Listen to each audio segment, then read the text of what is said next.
était là, on l'a testé sur quoi? Sur le cimetière ou sur... La musique? Ouais. Ah non, sur le plan fixe avec Oui, les vraies cartes. oui. Ok. Et Bon, sur le cimetière. on refait celui-là peut-être un peu plus rapide Plus rapide, ouais. que Parce le, là, que le c'est premier. vraiment- ouais, ouais.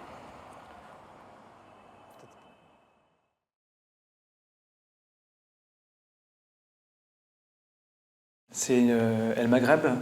C'est une œuvre qui n'arrive qu'une fois dans sa vie.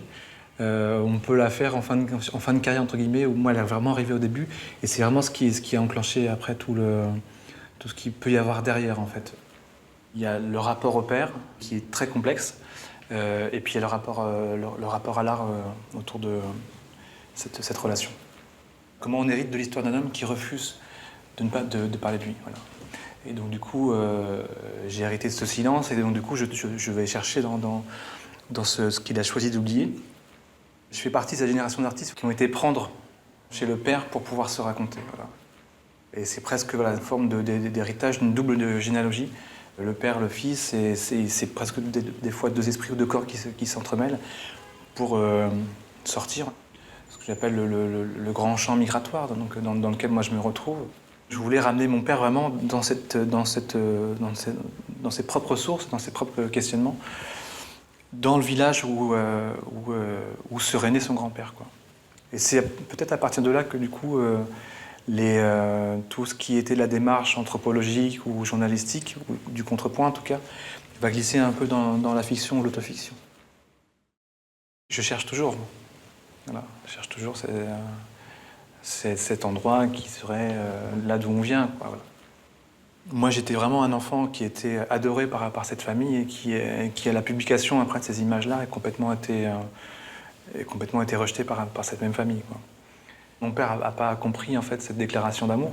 Le parti pris que j'ai moi dans ce récit-là, c'est d'écrire à mon père ce que je ressens, de lui adresser des lettres ou des poèmes, jusqu'à me révéler dans une forme d'apatridité, dans un entre-deux, et dire voilà, tu parles pas et moi je me sens bien ici et j'ai envie que ce que je ressens soit compris aussi par la société civile.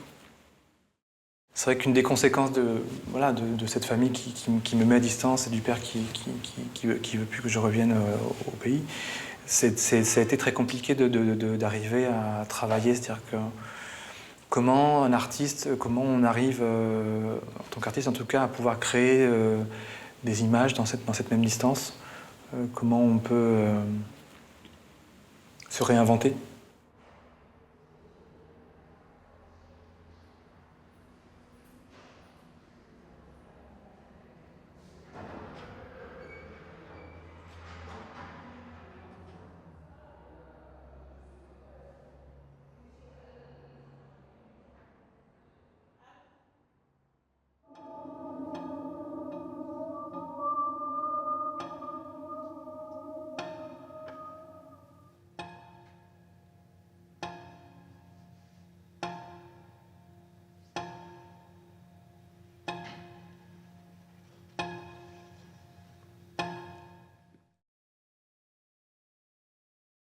C'était un projet, ça s'appelait le Studio du Retour, c'est devenu la Chambre marocaine. L'idée, c'était de poser avec ma famille, mes enfants, dans ce studio, de passer à l'autoportrait peut-être, de réévaluer les distances. J'ai mis en place quelque chose qui était de la transmission avec eux. J'ai travaillé des objets, en fait, qui appartenaient à ma grand-mère. Et c'est en mettant en scène mes propres enfants dans cette situation distancielle que du coup, en fait, ça s'est renoué.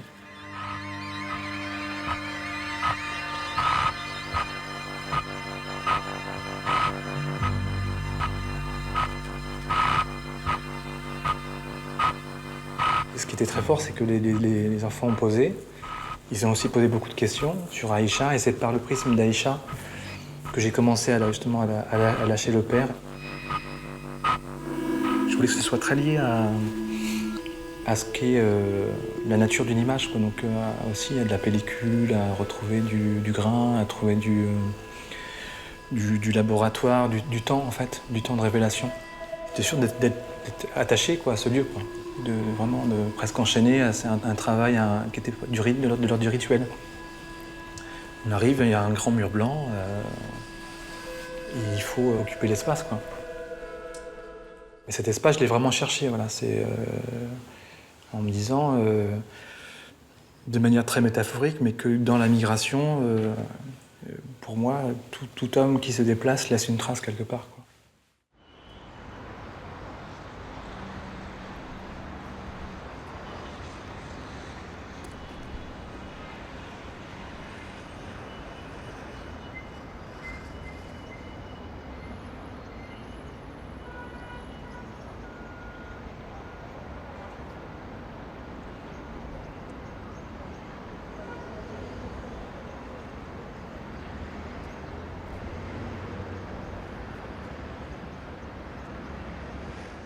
Aujourd'hui, dans le déplacement, dans mes déplacements, dans les circulations des migrants, il se passe des choses qui dépassent fondamentalement la puissance de l'art, quoi, et qui sont beaucoup plus innovantes même parfois. Il y a des migrants que j'ai rencontrés, notamment à Tanger, j'appelle les migrants inventeurs. C'est vraiment,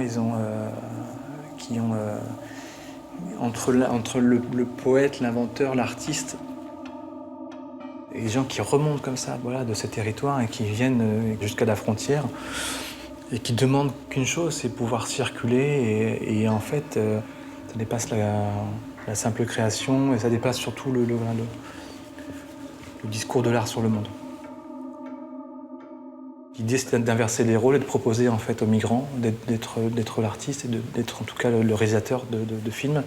Et moi, de me mettre dans une position qui du coup était beaucoup plus claire de producteur ou de coproducteur ou de co-réalisateur.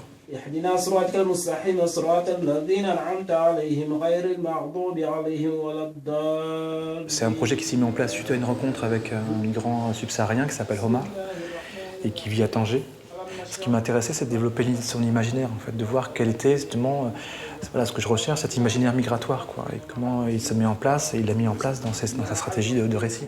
J'ai fini par comprendre que ce qu'il racontait, ce qui pouvait être vrai ou faux, était complètement mêlé, complètement indissociable, en fait, et que ce récit était un récit de survie, quoi. C'est-à-dire qu'en fait, Omar est quelqu'un qui raconte des histoires parce qu'il n'arrive plus à partir.